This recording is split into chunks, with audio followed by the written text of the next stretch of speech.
Greetings. Glad that you can be with me today. I'm Steve Cole, the pastor of the First Methodist Church in Oswego, Kansas, as well as the West Mineral Methodist Church in West Mineral, Kansas, home of Big Brutus. Anyway, having the sermon for October 30th, 2022. Probably a familiar story for many of us, the story of Zacchaeus. And you remember the song about Zacchaeus being a wee little man, and a wee little man was he, right? Anyway, from Luke 19, verses 1 to 10. He entered Jericho and was passing through it. A man was there named Zacchaeus. He was a chief tax collector and was rich. He was trying to see who Jesus was, but on account of the crowd he could not, because he was short in stature. So he ran ahead and climbed a sycamore tree to see him, because he was going to pass that way. When Jesus came to the place, he looked up and said to him, "Zacchaeus, hurry and come down, for I must stay at your house today." So he hurried down and was happy to welcome him. All who saw it began to grumble and said, "He has gone to be the guest of one who is a sinner." Zacchaeus stood there and said to the Lord, "Look, half of my possessions, Lord, I will give to the poor. And if I have defrauded anyone of anything, I will pay back 4 times as much." Then Jesus said to him, "Today salvation has come to this house, because he too is a son of Abraham. For the Son of Man came to seek out and save the lost." May God add a blessing to the reading, the hearing, and the understanding of his word. One time in a small town, there was a doctor that had been there for many years, and his son had grown up, went off to medical school, and joined his father in his family practice. Well, the father hadn't taken a vacation for many years, so he decided to take off and let his son take care of things while he was gone. He was gone for about a month or so. Well, when the father came back, he asked how everything went. His son was, "Oh, very well. In fact, you remember Mrs. Smith? She always came in all the time, had all kinds of problems for years. You know what? I figured out what her problems were, and she doesn't have any problems anymore. She's perfectly healthy." And the father said, "How could you do that? Don't you know she is what got you through medical school?" Well, not necessarily anything illegal, but maybe not very ethical, right? Wow. A few years ago, I was in a store, a small electronics store, and kind of looking around I was looking for a certain object. I think it was a wireless mouse I was trying to find, and looking on the shelf. It just so happened that they had some work being done in the basement underneath, and they had an opening that led down to the basement, about 3 foot by 3 foot hole in the floor, wide open. They didn't put any barriers around it. Well, I was looking up on the shelf to try to find what I was looking for, didn't notice the hole in the floor, and went right down. Well, not all the way down. Fortunately, because it was about an 8-foot drop, I caught myself with my arms on the way down. The problem was, when I did that, I dislocated my shoulder. Now, this was kind of an accident at a business. Now, I could have probably gotten one of these lawyers we hear about on TV every once in a while that talk about, if you had an accident, contact us and we'll help you get all you deserve and all this stuff. Well, I didn't do that. I just kind of went, let their insurance company take care of it, and agreed for the settlement with the insurance company. And I thought it was reasonable. But, I could have gone for everything I could get. But I didn't.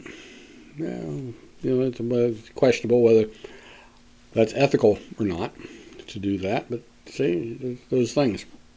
In our world today, we kind of wonder about, there's some things that are, we might say, legal, but are they necessarily ethical? We think of payday loans, for an example, that people get short on money, usually low-income people, and they need a little extra money, and so they go to the payday loan place. But they charge outrageous interest.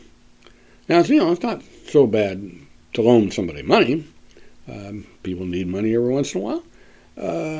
But to charge high amounts of interest, especially for someone who is a low-income person to begin with, may be illegal, but is it ethical? Now, what does all this have to do with our story about Zacchaeus? Well, Zacchaeus, it tells us, was a tax collector. In fact, he was the chief tax collector. And one of the things that the tax collectors at that time did was they had a certain area that they covered, and they were to collect taxes from that area. And, of course, his area would have been around Jericho, which was a fairly prosperous area. So there'd be a lot of taxes to collect there around Jericho. And the thing is for the tax collectors, they had a quota. They had a certain amount of money they were supposed to collect in taxes, and anything above the quota they got to keep for themselves. So, what, of course, would they do? They try to collect as much money as you possibly can, because the more you collect, the more you make. And it tells us that Zacchaeus was rich. Wow. Now, he had evidently been hearing about Jesus, traveling, preaching, and teaching. And Zacchaeus, wants to see this guy. Now, he evidently knows something about Jesus, and I think there's some part of this that we're just not quite, there's more to the story than we're told. But for some reason, Zacchaeus wanted to see Jesus. Now, we don't really know for sure, but Jesus had spent time at different times. He'd spend time with what we called tax collectors and sinners. And Matthew, one of the disciples, at one time had been a tax collector before he became a disciple. So maybe Zacchaeus had heard about Jesus from Matthew, or he through other tax collectors that had encounters with Jesus as well. But somehow he knew something about Jesus, and he wanted to see him. He wanted to actually see this man in person. And so he decides, as Jesus is coming, he climbs a tree just so he can see Jesus. And not only does he see Jesus, but Jesus sees him. He might have thought, well, I'll just climb this tree, nobody's going to notice, and I can look down and see Jesus from up here in the tree.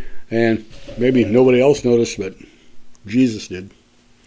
He looked up and he said, Zacchaeus, hurry and come down, for I must stay at your house today. He even knew Zacchaeus' name. He knew who he was. Now, we don't really know. Maybe it was a common knowledge, but whatever. Anyway, he calls him by name.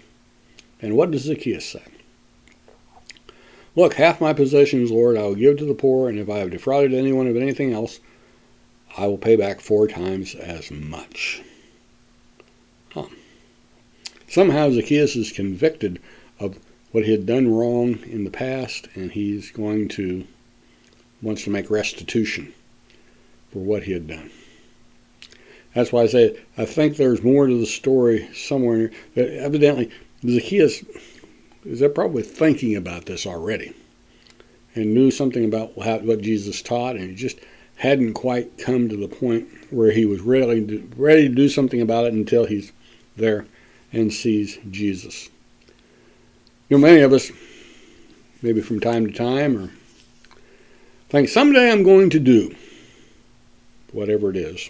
That someday I'm going to do this. I'm going to do this here. I'm going to change that in my life, or I'm going to get my life together, or whatever. But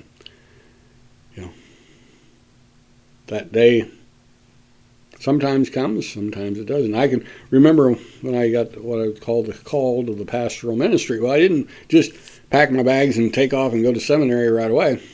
It took a few years to think about it and pray about it. And should I really do this? Is it something that, but eventually I did. Eventually I got to that point, and might say took the plunge and went to seminary. One of these days we'll find out if it's all going to work out. But what was the reaction of the crowd? when Jesus says, I'm going to go eat at your house today, Zacchaeus. All who saw it and began to grumble and said, he is gone to be the guest of one who is a sinner. Yeah. Well, the question is, if someone came to church that had a questionable character, what would we say? What would we do? Would we say, I don't know if you ought to be here? Or would we ignore them and just not pay any attention to them? Or would we say, you can come back after you get your life together in the right way? Well, Zacchaeus did change his ways. And the interesting thing is, he did it. Jesus says, I'm going to your house today, before Zacchaeus says what he says to change his ways. The passage tells us he was trying to see Jesus, but on account of the crowd, he could not. He could not see Jesus because of the crowd. The crowd didn't just move out of the way so that Zacchaeus could get up and get a closer look. No, they kept Zacchaeus from getting in. So he climbs a tree. But no wonder. Do people sometimes today get in the way of people seeing Jesus? Does the church get in the way of people seeing Jesus sometimes? I remember hearing a story about Mahatma Gandhi, that he knew about Jesus. People had told him about Jesus. He read the New Testament, and he said that he really liked Jesus and what Jesus taught. And he would almost become a Christian if it wasn't for the Christians. Because some of the people that claimed to be Christians did not treat him or his people all that well. Think that people, all they have to do to find out about Jesus is just come into the church. We got churches, lots of churches all over the place. All they have to do is go to the church and they can find out about Jesus. Or there's TV programs that you can click on a channel and there it is. And radio programs and books. Maybe you can pick up a Bible and read the Bible. But a lot of people aren't going to do any of those things. And part of the reason is, it's hard to walk into the door of a place where you don't really know the people or know what's going on there. Will they accept me? Will they not? So it's not that easy. And especially if it's somebody that has a questionable character. Yeah. I remember reading a book by Philip Yancey one time where he was counseling a young lady who was a prostitute. And she wanted to change her ways. She wanted to get out of that lifestyle. And he said, have you ever thought about going to church? She said, why would I do that? I already feel bad enough about myself.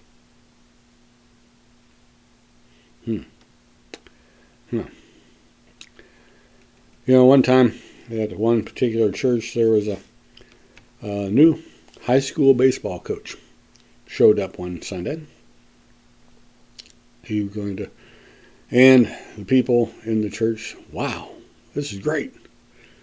New baseball coach. Love to have him in our church. So they were they fell all over themselves welcoming him and glad to see him and on and on and on. Oh, great and wonderful. About the same time, another young couple came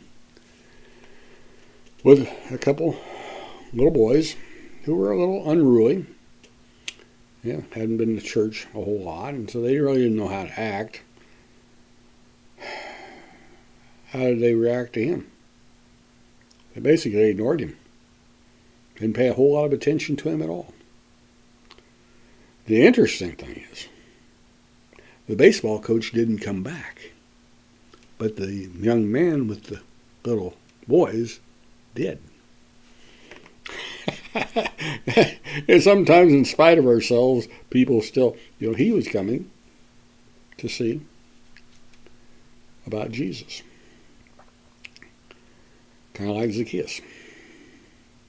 But sometimes people come and find Jesus despite us. Oh boy, I think of another place that a doctor, so a medical doctor, came. He and his wife showed up one Sunday. Oh my gosh, goodness gracious. They were all over themselves, welcoming him and glad to have him, glad you're here, and that. And about the same time, maybe not that same day, but within a short period of time, a young woman with a little girl showed up. Obviously, probably low income. Practically ignored her. Yeah. The doctor stayed, but the young woman with the little girl did not. You never know. You never know. The people accused Zacchaeus of being a sinner. Well, yeah, he was. But then, aren't we all? We're all sinners saved by grace. None of us is perfect. If only the people that came to church were the ones that were without sin, it wouldn't be anybody in church. It makes me think of the story of the woman caught in adultery that was brought to Jesus, and they said, the scriptures say that such people should be stoned. What do you say? The interesting thing is they brought the woman, but they didn't bring, if she was caught in adultery, wasn't there a man caught in adultery too? Didn't bring him. Jesus, of course, says those classic words, you that are without sin, cast the first stone. They all walked away. Yeah, it's kind of like that.